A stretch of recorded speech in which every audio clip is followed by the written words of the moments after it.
Ladies and gentlemen, I'd planned to speak to you tonight to report on the State of the Union. But the events of earlier today have led me to change those plans. Today is a day for mourning and remembering. Nancy and I are pained to the core by the tragedy of the Shuttle Challenger.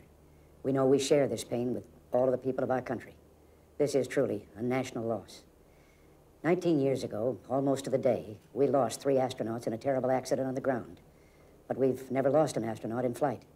We've never had a tragedy like this. And perhaps we've forgotten the courage it took for the crew of the shuttle.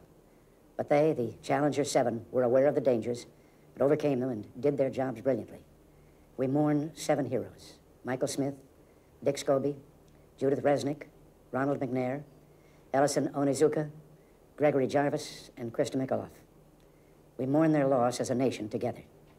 To the families of the 7, we cannot bear, as you do, the full impact of this tragedy.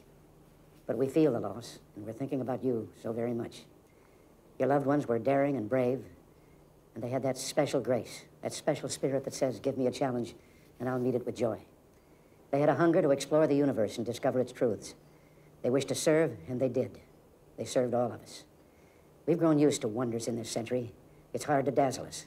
But for 25 years, the United States space program has been doing just that. We've grown used to the idea of space, and perhaps we forget that we've only just begun.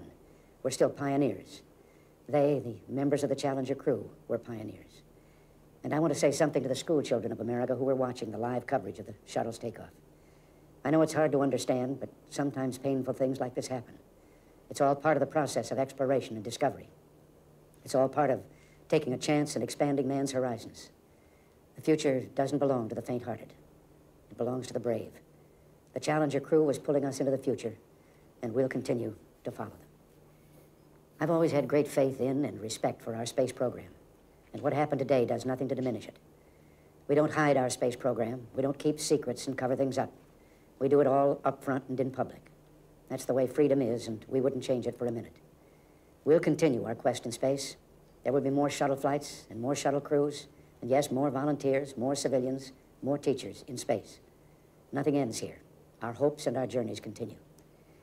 I want to add that I wish I could talk to every man and woman who works for NASA or who worked on this mission and tell them your dedication and professionalism have moved and impressed us for decades, and we know of your anguish. We share it.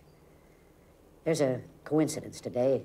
On this day, 390 years ago, the great explorer Sir Francis Drake died aboard ship off the coast of Panama. In his lifetime, the great frontiers were the oceans, and a historian later said he lived by the sea, died on it, and was buried in it. Well, today, we can say of the Challenger crew, their dedication was, like Drake's, complete. The crew of the Space Shuttle Challenger honored us for the manner in which they lived their lives. We will never forget them, nor the last time we saw them this morning, as they prepared for their journey and waved goodbye and slipped the surly bonds of earth to touch the face of God. Thank you.